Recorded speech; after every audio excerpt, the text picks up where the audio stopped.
ये Brazilian series radio active emergency एक सच्ची घटना पर आधारित है। ये कहानी गोवानिया एक्सीडेंट से ली गई है, जो गोवानिया शहर में 1987 में हुआ था। एक छोड़ी हुई क्लिनिक से रेडियोथेरेपी मशीन का खतरनाक रेडियो एक्टिव पदार्थ सीजियम 137 बाहर निकल गया था। लोगों को इसका खतरा नहीं पता था, इसलिए कॉन्टामिनेशन तेजी से फैल गया और लोग इसकी चपेट में आ गए। यह सीरीज दिखाती है कि कैसे एक छोटी सी गलती ने पूरे शहर को खतरे में डाल दिया और फिर डॉक्टर, साइंटिस्ट और सरकार ने मिलकर इस भयानक हादसे को कंट्रोल किया। इसी भयानक हादसे की कहानी देखेंगे इस वीडियो में।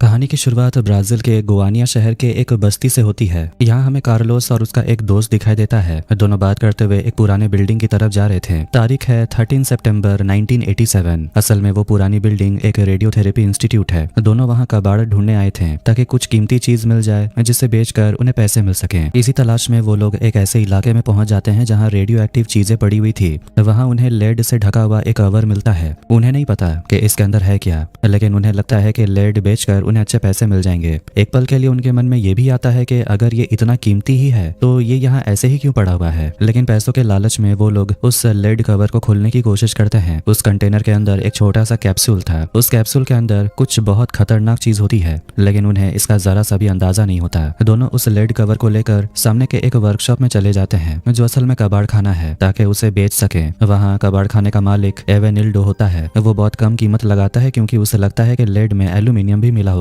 आखिर में दोनों लड़कों को कुछ पैसे मिल जाते हैं और वो पैसे लेकर काफी खुश होते हैं। अब एवेनिल्डो उस कैप्सूल को खुलवाता है। उसके अंदर कुछ वायरिंग कनेक्शन भी होते हैं और लड़के उन कनेक्शंस को काट देते हैं। जब एवेनिल्डो काम खत्म करते वक्त रात में कबाड़ खाने की लाइट बंद करता है, तभी वो कैप्सूल अंधेरे में चमकने लगता है। यह देखकर एवेनिल्डो हैरान रह जाता है कि आखिर इसके अंदर है क्या। इसके बाद वो एक्साइटमेंट में कैप्सूल को अपने घर ले आता है। अब कहानी 10 दिन बाद की दिखाई जाती है। एवेनिल्डो के घर में रहने वाले उसके परिवार के लोगों की तबीयत अचानक खराब होने लगती है। उसकी पत्नी एंटोनिया की हालत भी बिगड़ने लगती है। एंटोनिया बोलती है कि जब से तुम वो कबाड़ घर में लेकर आए हो तब से सब लोग बीमार पड़ रहे हैं। एवेनिल्डो हंस देता है क्योंकि उसे यह सब बेकार की बात लगती है। वो पत्नी से बोलता है कि ऐसा कुछ भी नहीं है। थोड़ी देर बाद वो राइमुंडो से पूछता है, क्या तुमने वो टिन का डब्बा देखा? राइमुंडो बोलता है नहीं। एवेनिल्डो के जाते ही उसकी पत्नी कैबिनेट खोलती है और उसके अंदर ही वही कैप्सूल रखा हुआ था। इसके बाद एंटोनिया राइमुंडो के साथ उस कैप्सूल को लेकर बस में बैठती है और एक हेल्थ सेंटर पहुंचती है। वहाँ वो डॉक्टर से बोलती है कि मेरे पास एक ऐसी चीज है जो लोगों के अंदर जहर फैला रही है। मेरे पति के साथ काम करने वाले कई लोग हॉस्पिटल में हैं। मेरे पति और मैं भी बीमार हैं। हमें उल्टी, चक्कर और कई तरह की दिक्कतें हो रही हैं। डॉक्टर पूछता है, आखिर ये चीज है क्या? एंटोनिया बोलती है, ये तो मुझे भी नहीं पता।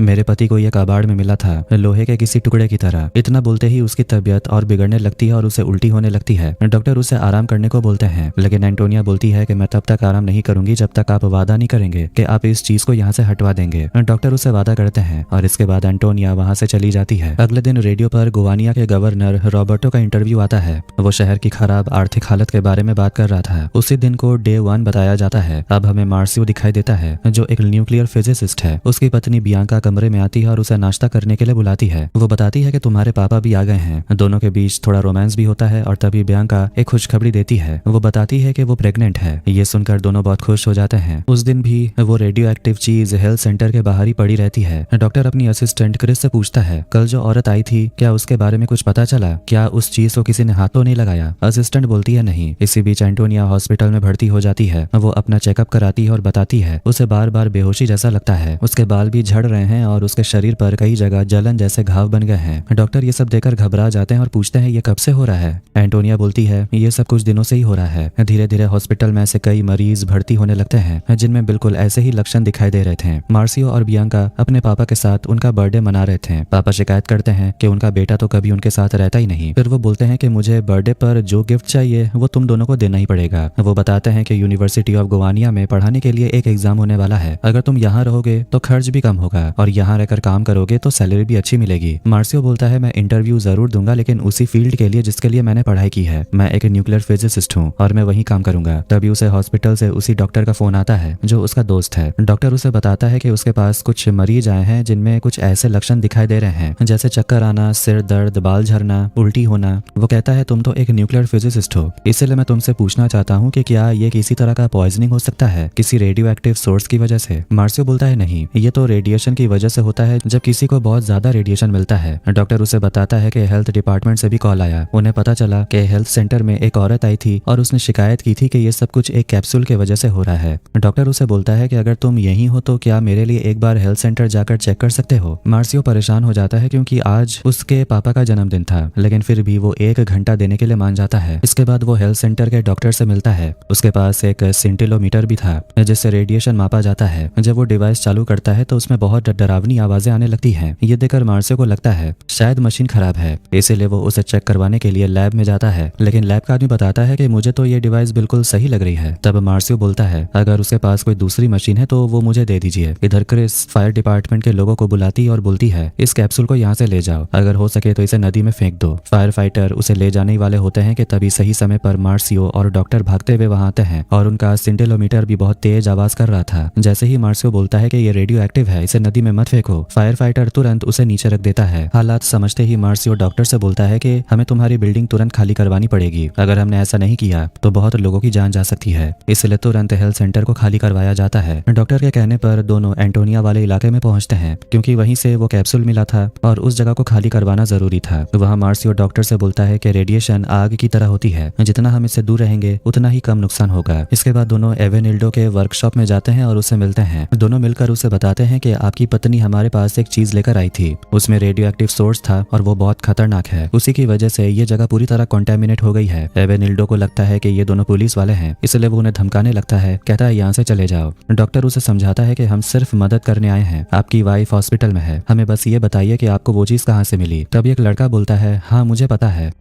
इसके बाद डॉक्टर और मार्सियो उसके साथ उस बंद पड़े रेडियोथेरेपी क्लिनिक में जाते हैं जो पिछले 3 साल से बंद पड़ा है। वहां जाकर मार्सियो समझ जाता है कि यहाँ से कैप्सूल गायब है। सेंटिलोमीटर ज्यादा आवाज नहीं कर रहा था, इसीलिए उसे समझ आ जाता है कि कैप्सूल यहाँ खोला नहीं गया था। लेकिन वो सोचता है कि आखिर इतनी खतरनाक चीज को यहाँ से ले जाने की क्या जरूरत थी। इसके बाद वो दोनों सेक्रेटरी एमरसन से मिलते हैं और बताते हैं कि हमें पूरे इलाके को खाली करवाना पड़ेगा क्योंकि कबाड़ खाने की रेडिएशन रीडिंग्स बहुत ज्यादा आ रही है। अब इसके बाद हम डॉक्टर ऑरेंस्टीन को देखते हैं जो एक न्यूक्लियर फिजिसिस्ट है। वो रियो दी जेनेरो के नेशनल न्यूक्लियर एनर्जी कमीशन में काम करते हैं। उसी समय कुछ स्टूडेंट्स उनसे मिलने आते हैं और चेरनोबिल में हुए हादसे के बारे में बात कर रहे होते हैं। तभी डॉक्टर के पास फोन आता है। ये कॉल मार्सियो का होता है। वो उन्हें गोवानिया के बंद पड़े रेडियोथेरेपी क्लिनिक के बारे में बताता है और बोलता है कि वहां पर एक बंद पड़ा कैप्सूल था। डॉक्टर चेक करते हैं और बताते हैं इसका मतलब कि वो कैप्सूल में सीजियम 137 था। ये सुनकर मार्सियो घबरा जाता है और पूछता है क्या ये वही आइसोटोप है जो चेरनोबिल में था। डॉक्टर कहते हैं हाँ वही, ये एक पुराना केमिकल है और आमतौर पर पाउडर के रूप में होता है। डॉक्टर आगे कहते हैं कि लेकिन सीजियम एक बहुत बड़े कंटेनर में बंद रहता है, उसे यहाँ से वहां ले जाना तो नामुमकिन है। मार्सियो बोलता है नामुमकिन तो नहीं है। ये सुनकर डॉक्टर अपना सिर पकड़ लेते हैं। इसके बाद हम IRDA मतलब institute of radiation protection and dosimetry में काम करने वाली डॉक्टर पॉला को देखते हैं। उन्हें भी पता चल जाता है कि गोवानिया में एक रेडियो एक्टिव एक्सीडेंट हो गया है। इधर मार्सियो शहर के गवर्नर को हालात समझाने की कोशिश करता है। वो कहता है कि हमें पूरा इलाका खाली करवाना होगा, उसे आइसोलेट करना होगा और जो लोग कॉन्टेमिनेट हो चुके हैं उन्हें डीकॉन्टेमिनेट करना होगा। मार्सियो गवर्नर को समझाता है कि रेडिएशन किस तरह से फैलता है। अगर कोई इंसान बीमार हो गया तो उससे रेडिएशन डस्ट के जरिए दूसरों में भी फैल सकता है। फिर वो गवर्नर से पूछता है क्या सभी लोगों को ले जाने के लिए कोई सुरक्षित जगह है। गवर्नर बोलता है यहाँ का स्टेडियम इस्तेमाल किया जा सकता है। डॉक्टर मार्सियो से बोलते हैं कि वो आगे भी उनकी मदद करे, लेकिन मार्सियो बोलता है यहाँ डॉक्टर ऑरेंस्टीन भी आने वाले हैं और वैसे भी वो यहाँ सिर्फ अपने पापा से मिलने आया था क्योंकि आज उनके पापा का जन्मदिन है। उधर बियांका फोन पर मार्सियो को डांट रही होती है। वो पूछती है कि तुम आखिर पापा के जन्मदिन पर कहाँ चले गए। मार्सियो बताता है कि वो गवर्नर से मिलने गया था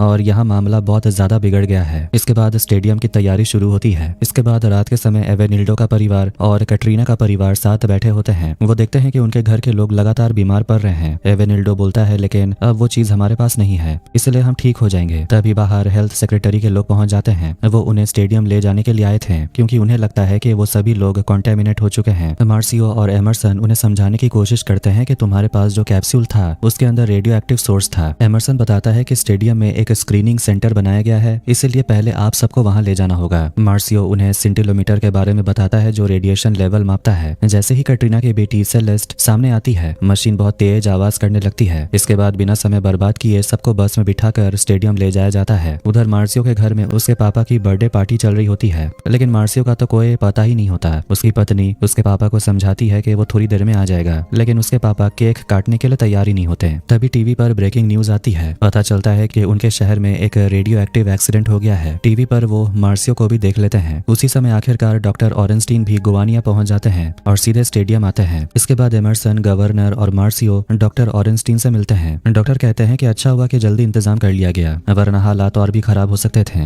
वो गवर्नर को समझाते हैं कि सबसे पहले स्क्रीनिंग करनी होगी। जिन लोगों को इलाज की जरूरत है उन्हें तुरंत हॉस्पिटल भेजना होगा। हॉस्पिटल में एक आइसोलेटेड वार्ड भी बनाना पड़ेगा। जहाँ तक रेडियो एक्टिव सोर्स यानी उस कैप्सूल की बात है, वो अभी भी हेल्थ सेंटर में पड़ा हुआ है। सब लोग सोचने लगते हैं कि आखिर उस रेडियो एक्टिव कचरे को कहाँ रखा जाए और कैसे सुरक्षित किया जाए। डॉक्टर बताते हैं आमतौर पर ऐसे रेडियो एक्टिव सोर्स को लेड कंटेनर के अंदर रखा जाता है, क्योंकि लेड रेडिएशन को रोकता है। लेकिन यहाँ तो लेड को पिघलाना आसान नहीं। इसीलिए डॉक्टर पूछते हैं क्या कंक्रीट का इस्तेमाल किया जा सकता है ताकि उस रेडियो एक्टिव सोर्स को ढक दिया जाए। हालांकि ऐसा करने से रेडिएशन पूरी तरह तो खत्म नहीं होगा, लेकिन काफी हद तक कम जरूर हो जाएगा। डॉक्टर मार्सियो से बोलते हैं कि तुम्हारे शरीर में जो भी रेडिएशन हो सकता है उसे चेक करना पड़ेगा। मार्सियो बोलता है जरूर, लेकिन हमें यह भी सोचना होगा कि ये रेडिएशन और भी कई लोगों में फैल चुका हो सकता है। डॉक्टर बोलते हैं कि हमें ग्राउंड पर काम करने के लिए और भी लोगों की जरूरत पड़ेगी। जब सेंटीमीटर से चेक किया जाता है तो पता चलता है मार्सियो खुद कॉन्टेमिनेटेड नहीं है, लेकिन उसके जूते से मशीन बहुत तेज आवाज कर रही थी। इसलिए डॉक्टर उसे बोलते हैं कि जूते को एक प्लास्टिक बैग में डालकर हेल्थ डिपार्टमेंट की बिल्डिंग के अंदर फेंक दो, वैसे भी वो जगह अब बंद होने वाली है। फिर डॉक्टर उसे बोलते हैं कि अब तुम अपने घर जाओ, अच्छे से नहा लो और सो जाओ, लेकिन यहाँ से कहीं जाना मत, क्योंकि कल मुझे तुम्हारी जरूरत पड़ेगी। डॉक्टर ये भी बोलते हैं कि आज तुमने जो कुछ भी किया उसके लिए थैंक यू। देर रात मार्सियो नंगे पैर अपने घर पहुंचता है। तब तक बर्थडे पार्टी खत्म हो चुकी होती है। मार्सियो घर के अंदर लगभग बिना कपड़ों के ही आ जाता है, क्योंकि उसे डर था जो कपड़े पहनकर वो पूरे दिन बाहर घूमता रहा उससे रेडिएशन घर के अंदर न फैल जाए। ये देखकर उसकी पत्नी घबरा जाती और पूछती है आखिर हुआ क्या है। फिर वो बोलती है तुम्हें पता है ना कि तुम पापा बनने वाले हो। ये सुनकर मार्सियो के पापा हैरान रह जाते और बोलते हैं तुम लोगों ने मुझसे ये बात छुपाई। वो अपने बेटे को गले लगाने के लिए आगे बढ़ते हैं, लेकिन मार्सियो उनसे दूर ही रहता है और नहाने चला जाता है। उधर डॉक्टर ऑरेंस्टीन प्रेसिडेंट सीजर को फोन करता है। वो पूछता है कि वहाँ हालात कैसे हैं और क्या तुमने इलाके को आइसोलेट कर दिया। ऑरेंस्टीन बोलता है कि काम चल रहा है, लेकिन हमें यहाँ पूरी टीम की जरूरत पड़ेगी। टेक्नीशियंस, डॉक्टर्स, इक्विपमेंट और बाकी सभी लोगों को जल्द से जल्द खबर करनी होगी। इधर हेल्थ सेंटर के अंदर रखे कैप्सूल को कंक्रीट से ढका जा रहा था, लेकिन एक बड़ी समस्या अभी भी बाकी है। जिस कबाड़ वाले इलाके में लेड कंटेनर को खोला गया था वहाँ सीजियम 137 का थोड़ा सा पाउडर गिर गया था। वो पाउडर हवा के साथ फैलने लगा था और अगर ये ज्यादा फैल गया तो ऐसी तबाही हो सकती है जैसे ब्राजील ने पहले कभी नहीं देखी। अगले दिन बियांका अपने पति मार्सियो पर चिल्ला रही होती है। वो पूछती है कि क्या ये खतरनाक काम करना इतना जरूरी है। मार्सियो अपनी पत्नी को समझाता है कि उसका वहां जाना बहुत जरूरी है। वो कहता है कि मैंने सोर्स को ढूंढ लिया, कंटेमिनेशन अलग किया और उन लोगों से बात भी की। उन सबको मेरी जरूरत है। वो आगे कहता है कि हम लोग यहाँ खड़े होकर बात कर रहे हैं और उधर वो चीज फैलती जा रही है। अगर बारिश हो गई तो हम सब और बड़े खतरे में आ जाएंगे। बियांका बहुत घबराई हुई होती है। वो कहती है कि ये सब बहुत खतरनाक है, मैं बस ये जानना चाहती हूँ कि तुम सेफ हो या नहीं। मार्सियो बोलता है वो बिल्कुल ठीक है और उसे कुछ नहीं होगा, लेकिन उसकी पत्नी उस पर भरोसा नहीं करती। वो बोलती है कि तुम मुझे एक बार गले लगाओ। मार्सियो घबराते हुए जैसे ही आगे बढ़ता है तभी कुछ लोग उसे लेने के लिए आ जाते हैं। इसके बाद वो जल्दी से अपने पापा को बाय बोलता है और घर से निकल जाता है। घर पर टीवी में खबर चल रही होती है कि नेशनल न्यूक्लियर एनर्जी कमीशन ने किसी तरह सीजियम डस्ट को और फैलने से रोक दिया है। मार्सियो जल्दी से निकल जाता है और टीवी पर डॉक्टर ऑरेंस्टीन लोगों को बता रहे होते हैं कि सीजियम 137 कैप्सूल से निकलने वाले रेडिएशन को रोक दिया गया है, लेकिन ये कैप्सूल करीब 15 दिन तक शहर के इधर उधर घूमता रहा। ये एक तरह का पाउडर है और ये पाउडर अब फैल चुका है, इसलिए हो सकता है कि और लोग भी कॉन्टेमिनेटेड हो गए हों। एक रिपोर्टर पूछती है क्या गुवानिया में चेरनोबिल जैसे हालात हो सकते हैं। डॉक्टर बोलते हैं नहीं, क्योंकि चेरनोबिल में जो कुछ भी हुआ वो एक न्यूक्लियर रिएक्टर का विस्फोट था जो बहुत ज्यादा खतरनाक था। फिर वो सभी लोगों से बोलते हैं कि जो भी सीजियम 137 के संपर्क में आया है वो तुरंत म्यूनिसिपल स्टेडियम में जाकर अपनी स्क्रीनिंग और एग्जामिनेशन कराएं। आज रेडिएशन फैलने का दूसरा दिन है। मार्सियो रिसर्च सेंटर पहुंचता है जहाँ बहुत भारी भीड़ लगी हुई है। वो और डॉक्टर ऑरेंस्टीन अंदर आते हैं। एक एक आदमी उन्हें बताता है कि जो लोग कॉन्टेमिनेटेड हैं उन्हें जल्दी से हॉस्पिटल भेज दिया जाएगा। और आइंस्टीन पूछते हैं क्या वहाँ सारी तैयारी हो चुकी है। वो बोलते हैं कि वहाँ हर चीज प्लास्टिक से ढकी होनी चाहिए। काम करने वाले सभी लोगों को ऊपर से नीचे तक पीपीई सूट पहनना होगा। सारे बाथरूम बंद रहने चाहिए ताकि मरीजों के शहर में जो भी रेडियो एक्टिव चीज है वो बाहर सीवेज सिस्टम में ना जाए। इधर स्टेडियम के बीच में बस्ती के कुछ लोगों को अलग करके रखा गया था जो कॉन्टेमिनेटेड है। कुछ देर बाद उन्हें शक होने लगता है कि आखिर उन्हें यहाँ क्यों रखा गया है। उन्हें लगता है कि शायद अब वो लोग कभी घर नहीं जा पाएंगे। एक आदमी गुस्से में बोलता है कि उन लोगों ने कहा कि मैं बीमार हूँ, लेकिन अगर मैं बीमार हूँ तो मुझे हॉस्पिटल में होना चाहिए, यहाँ क्यों रखा गया है। कटरीना बोलती है कि मैंने आज सुबह लोगों को लैब कोट में देखा, किसी को भी समझ नहीं आ रहा कि हम सब यहाँ क्यों हैं और आगे क्या होने वाला है। तब स्टेडियम में गवर्नर आता है और डॉक्टर पर चिल्लाने लगता है। वो कहता है कि तुमने मीडिया के सामने कह दिया कि हमारा शहर नया चेरनोबिल है। डॉक्टर कहते हैं मैंने ऐसा नहीं कहा, मैंने सिर्फ इतना कहा कि यहाँ जो कुछ भी हुआ वो एक रेडियोलॉजिकल एक्सीडेंट है। गवर्नर बोलता है कि आपने जो कुछ भी कहा उसका असर बाहर दिखाई दे रहा है, मीडिया से बात मुझे करनी पड़ती है, तुम्हें नहीं। गुस्से में गवर्नर वहां से चले जाते हैं। इसके बाद डॉक्टर, मार्सियो और कुछ लोग अंदर आते हैं जहाँ के उन लोगों को रखा गया था जिन्हें कॉन्टेमिनेटेड माना जा रहा था। डॉक्टर उनसे बोलते हैं कि मैं एक न्यूक्लियर फिजिसिस्ट हूँ, मुझे पता है कि आप सब बहुत डरे हुए हैं, लेकिन भरोसा रखिए हम सब यहाँ आपकी मदद करने के लिए आए हैं। फिर वो बताते हैं कि आप सब जिस पाउडर के संपर्क में आए थे उसे सीजियम बोलते हैं और ये बहुत खतरनाक होता है। अगर इसका छोटा सा भी हिस्सा आपके शरीर के अंदर चला गया हो तो जब तक वो शरीर से बाहर नहीं निकलता तब तक वो आपको नुकसान पहुंचाता रहेगा। इसके बाद वो सबको मार्सियो से मिलवाते हैं जो भी एक न्यूक्लियर फिजिसिस्ट है। डॉक्टर सभी से बोलते हैं कि हम आपसे जो भी सवाल पूछेंगे उसका सही सही जवाब देना। ये सुनकर लोग और परेशान हो जाते हैं। कटरीना पूछती है हम घर कब जा पाएंगे। डॉक्टर बताते हैं कि आपका घर भी अभी आपकी तरह डिकॉन्टेमिनेशन प्रोसीजर से गुजर रहा है। इसके बाद सारे साइंटिस्ट उसी स्टेडियम के अंदर अपना सेटअप तैयार करने लगते हैं। तभी पॉला नाम की औरत आती है जो रियो दी जेनेरो के IRD में काम करती है। वो पूछती है कि बाहर इतनी अफरा तफरी क्यों मची हुई है। डॉक्टर पॉला को डॉक्टर एमरसन से मिलाते हैं जो यहाँ के स्टेट हेल्थ सेक्रेटरी हैं। पॉला असल में कॉन्टेमिनेशन स्पेशलिस्ट है। उधर मार्सियो सभी लोगों से बात करने की कोशिश करता है लेकिन कोई भी उसे ठीक से कुछ बता नहीं रहा था। राइमुंडो थोड़ा ज्यादा ही गुस्से में था। वो कहता है कि अगर तुम सच में मेरी मदद करना चाहते हो तो आकर मुझसे हाथ मिलाओ। मार्सियो डर जाता है और उसे हाथ नहीं मिलाता। तभी उन सबके मुंह से निकल जाता है कि वो लोग हेल्थ सेंटर बस से गए थे। ये सुनकर मार्सियो घबरा जाता है क्योंकि इसका मतलब है कि वो बस और उसमें बैठे सारे लोग भी कॉन्टेमिनेटेड हो सकते हैं। इधर पॉला अंदर सभी को समझा रही होती है कि वेक्टर किसे कहते हैं। अगर किसी का पैर सीजियम पाउडर पर पड़ गया तो वो एक वेक्टर बन जाता है क्योंकि वो आगे कॉन्टेमिनेशन फैला सकता है। यहाँ तक कि किसी ऐसे इंसान से पैसे लेना या छूना, इससे भी कॉन्टेमिनेशन फैल सकता है। तभी मार्सियो अंदर आता है। डॉक्टर उसे पॉला से मिलाते हैं और बताते हैं सोर्स का पता सबसे पहले मार्सियो नहीं लगाया था। मार्सियो नक्शे पर दिखाता है कि कहाँ कहाँ कॉन्टेमिनेशन शुरू हुआ।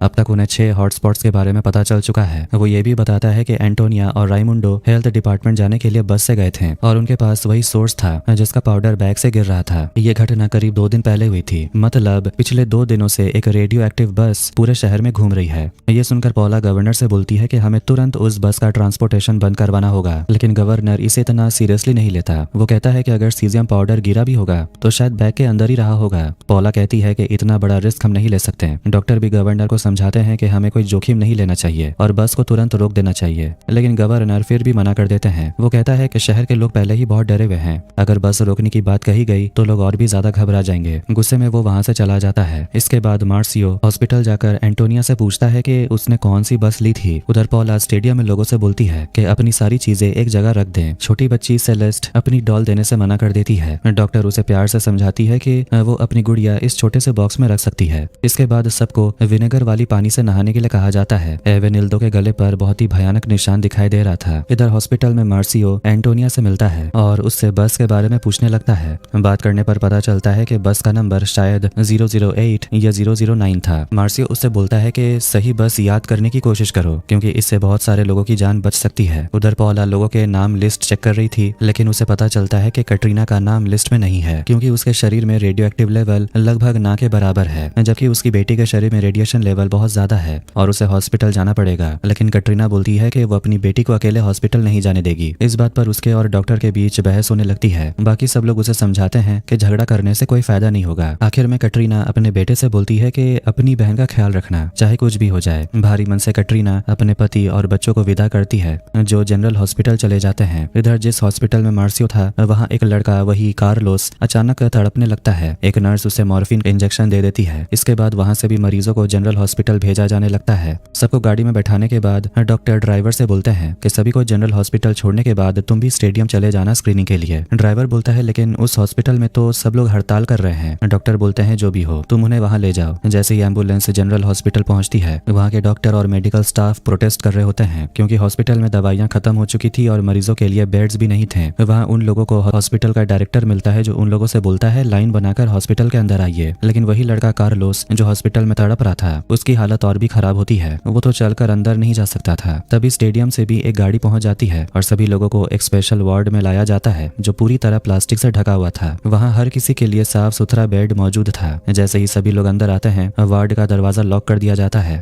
उधर मार्सियो डॉक्टर को कॉल करता है और उन्हें बस का डिस्क्रिप्शन बता देता है। डॉक्टर बोलते हैं कि तुम बस स्टॉप पर जाकर पता करो। मार्सियो बोलता है मैं भी वहीं मौजूद हूँ। इसके बाद हमें डॉक्टरों की टीम दिखाई जाती है। एडुआर्डो, विक्टर और विलियम जो जनरल हॉस्पिटल पहुंचते हैं, वो आपस में बात कर रहे होते हैं कि यहाँ की हालात उतनी खराब नहीं लगती जितनी चेरनोबिल डिजास्टर के समय थी। तभी विलियम का रेडियो एक्टिव डिवाइस बीप करने लगता है। सामने उन्हें एक एम्बुलेंस दिखाई देता है जिसमें कार्लोस पड़ा हुआ था। एडुआर्डो तुरंत उसकी मदद करने अंदर चला जाता है। विक्टर चिल्लाते हुए बोलता है कोई स्ट्रेचर लेकर आओ। एक नर्स आगे बढ़ती है लेकिन दूसरी नर्स उसे रोक देती है। बोलती है क्या तुम पागल हो गई हो, वो मरीज कॉन्टेमिनेटेड है, वहां मत जाओ। इधर हॉस्पिटल के अंदर लोग देखते हैं कि सारे बाथरूम बंद हैं। अब वो सोचने लगते हैं कि अगर उन्हें बाथरूम जाना होगा तो क्या करेंगे। वो इस बारे में पुलिस से बात करते हैं लेकिन पुलिस को भी इस बारे में कुछ पता नहीं था। धीरे धीरे अंदर का माहौल गर्म होने लगता है। उधर एडुआर्डो कार्लोस को लेकर दरवाजे तक पहुंच जाता है। डॉक्टर उसे अंदर लाकर लिटाते हैं और तुरंत उसका इलाज शुरू करते हैं। इधर मार्सियो को 009 नंबर की बस आती हुई दिखाई देती है। वो अपने डिवाइस से रेडियो एक्टिव सिग्नल चेक करता है लेकिन वो बस स्टेडियम की तरफ नहीं जा रही थी और ना ही वो डिस्क्रिप्शन से मैच कर रही थी। उधर कार्लोस का प्रेशर वगैरह सब कुछ ठीक ठाक हो जाता है और उसके बाद डॉक्टर वहां से चले जाते हैं। वो तुरंत पीपीई पहन लेते हैं। विलियम, एडुआर्डो और विक्टर को समझाता है कि अब वो कॉन्टेमिनेटेड पेशेंट्स के साथ काम करेंगे, इसीलिए एक सीमा तक ही रेडिएशन एक्सपोजर सह सकते हैं। फिर वो उन्हें डोसीमीटर देता है जो उन्हें बताएगा कि उन्होंने कितनी रेडिएशन झेली है। इसके बाद दोनों डॉक्टर अंदर आते हैं। सभी लोग अपने साथी कार्लोस की बिगड़ी हालात के बारे में पूछते हैं लेकिन डॉक्टर बताते हैं कि उसे बस डिहाइड्रेशन हो गया था और वो अब बिल्कुल ठीक है। एवेनिल्डो पूछता है कि हम लोग बिना बाथरूम के यहाँ कैसे रहेंगे। डॉक्टर उन्हें बताते हैं कि हमारा एक आदमी आएगा जो आपके पेशाब और मल की जांच करेगा और उन्हें यहाँ से हटाने का अलग इंतजाम किया जाएगा ताकि वो सीवेज सिस्टम में ना जाए। अगर आप सब ठीक होना चाहते हैं तो हमारी मदद करनी होगी।